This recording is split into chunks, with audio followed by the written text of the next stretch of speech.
Actor Abhinay அவர்களோட கடைசி நிமிடங்கள் எப்படி இருந்திருக்கு அப்படிங்கிற தகவல் தான் சமீபத்தில் வெளியாகி எல்லோருக்குமே மிகப்பெரிய ஒரு சோகத்தை ஏற்படுத்தியிருக்கு. என்ன நடந்திருக்கு அப்படிங்கிற கம்ப்ளீட் டீட்டெயிலை தான் இந்த ஒரு வீடியோவில் நம்ம பார்க்க போகிறோம். துள்ளுவதோ இளமை அப்படிங்கிற படத்தின் மூலயமா தமிழ் சினிமாவுக்கு அறிமுகமாக இருந்தவர் தான் அபிநய் அவர்கள். அண்ட் அவர் பார்த்தீங்கன்னா சமீபத்தில் உடல்நலக்குறைவு காரணமாக இறந்து போயிருக்காரு. அவரோட மறைவு அப்படிங்கிறது உண்மையிலேயே நம்மளருக்கும் மிகப்பெரிய ஒரு சோகத்தை ஏற்படுத்தி இருந்துச்சு. கடந்த சில வருடங்களாகவே அவருக்கு கல்லீரலில் பாதிப்பு ஏற்பட்டு அதற்காக ஹாஸ்பிட்டலில் ட்ரீட்மெண்ட்லாம் எடுத்து வந்துட்டு இருந்தார். நடிகர் பாலாவாக இருக்கட்டும், தனுஷ் அவர்களாக இருக்கட்டும், அவருக்கு பண உதவிகள்லாம் கூட செஞ்சு வந்துட்டு இருந்தாங்க. அண்ட் இந்த ஒரு நிலையில அவர் இறந்து போயிருக்காரு அப்படிங்கிறது தெரிய வந்து எல்லோருக்குமே மிகப்பெரிய அதிர்ச்சி. குறிப்பா அவரோட கடைசி நிமிடங்கள் எப்படி இருந்திருக்கு அப்படிங்கிறதும் தெரிய வந்திருக்கு. அபிநய் அவர்கள் எப்போதுமே நைட்டு டின்னர் சாப்பிட்டதுக்கு அப்புறம் அவர் போட வேண்டிய மாத்திரைகள்லாம் போட்டுட்டு ரெஸ்ட் எடுக்க போயிடுவாரு. அண்ட் அடுத்த நாள் காலையில வாக்கிங்கும் போவாராமா. அண்ட் அப்படி இருக்கும் போது நேத்து அவர் போயிட்டு ரூம்ல படுத்தவர் அடுத்த நாள் காலையில எந்திரிக்கவே கிடையாது. அக்கம் பக்கத்தில் இருக்கக்கூடிய நெய்பர்ஸ் அவர்கள் ரொம்ப நேரமாகியும் அவர் வரல அப்படிங்கிறதுனால தான் போயிட்டு அவரை கதவை தட்டி பார்த்துருக்காங்க.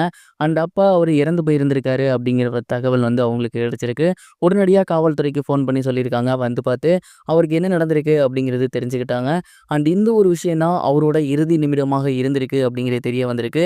எப்பவும் அவரோட நண்பர்கள்ட்ட பேசுறது, அதுக்கப்புறம் வந்து மாத்திரை போடுறது, தூங்குறது இதை ரெகுலராக வச்சுருந்துருக்காரு.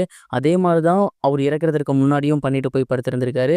ஆனால் தூக்கத்திலே அவரோட உயிர் போயிருக்கு அப்படிங்கிறது அவங்களோட நண்பர்களுக்கு உண்மையிலேயே மிகப்பெரிய ஒரு சோகத்தை ஏற்படுத்தியிருக்கும் அப்படிங்கிறதுல எந்த ஒரு சந்தேகமும் கிடையாது. துள்ளுவதோ இளமை படம் ரிலீஸ் ஆகும்போது கண்டிப்பாக யாருமே நினச்சிருக்க மாட்டாங்க இவரோட முடிவு இப்படி தான் இருந்திருக்கும் அப்படின்னு.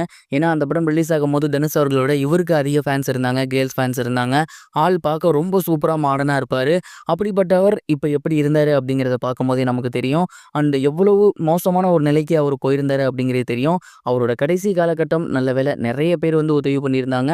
அதனால் அவரால் இன்னும் கொஞ்ச நாள் வந்து சர்வை பண்ண முடிஞ்சிச்சு. ஒருவேளை அவர்களுக்கு குடும்பம் ஏதாவது இருந்திருந்தா இன்னும் கொஞ்ச நாள் அவரோட இறப்பு வந்து தள்ளி போயிருக்கும் அப்படின்னு தான் சொல்லணும். குடும்பங்கள் எதுவும் இல்லாமல் நண்பர்கள் மூலியமா இருந்ததுனால தான் நேற்று அவருக்கு இறந்ததுக்கு அப்புறம் தான் அவரை போய் பார்க்கறதுக்கே முடிஞ்சிச்சு அப்படிங்கிறதும் தெரிய வந்திருக்கு. அண்ட் இந்த ஒரு விஷயம் தான் சமீபத்தில் வெளியாகி ரொம்பவே வைரலாக போய்கிட்டு இருக்கு. இது ஒரு புறம் இருக்க, தேனிசை தென்றல் தேவா அவர்கள் ரீசெண்டாக ஒரு இன்டர்வியூவில் அவருக்கு நேஷனல் அவார்ட் கிடைக்காததை பற்றி ரொம்பவே எமோஷ்னலாக ஒரு சில விஷயங்கள் சொல்லியிருந்தாரு. குறிப்பாக அவர் என்ன சொல்லியிருந்தாரு அப்படின்னா, நான் வந்து கிட்டத்தட்ட சிவப்பு மலை அப்படிங்கிற படத்துக்காக உலக கின்னஸ் சாதனை படைச்சிருந்தேன் பாட்டுக்கு. அதுக்கப்புறம் ஃபிலிம்ஃபேர் விருது வாங்கியிருக்கேன், எத்தனையோ அவார்டு வாங்கியிருக்கேன். நேஷனல் அவார்ட் மட்டும் எனக்கு கிடைக்கவே இல்லை. கிட்டத்தட்ட 6 படங்களுக்காக நான் அப்ளை பண்ணியிருக்கேன். 6 முறை நாங்கள் ட்ரை பண்ணியிருக்கோம். 6 முறையுமே அது நிராகரிக்கப்பட்டது அப்படிங்கிறது என்னால் ஏற்றுக்கவே முடியலை. ஆனாலும் நான் பண்ணாததை என் பையன் பண்ணியிருந்தான், ஸ்ரீகாந்த் தேவா வாங்கியிருந்தாரு. அது எனக்கு ரொம்ப ரொம்ப சந்தோஷம். என்னோட மிகப்பெரிய விருதாக பார்க்குறது ரசிகர்கள். என்னோட பாடல் கேட்டால் அவங்க என்ஜாய் பண்ணணும், சந்தோஷமாக இருக்கணும், சிரிக்கணும். அதுதான் என்னோட மிகப்பெரிய விருது அப்படின்னு ரொம்பவே சூப்பராக அந்த விருதை பற்றி ஷேர் பண்ணியிருந்தாரு.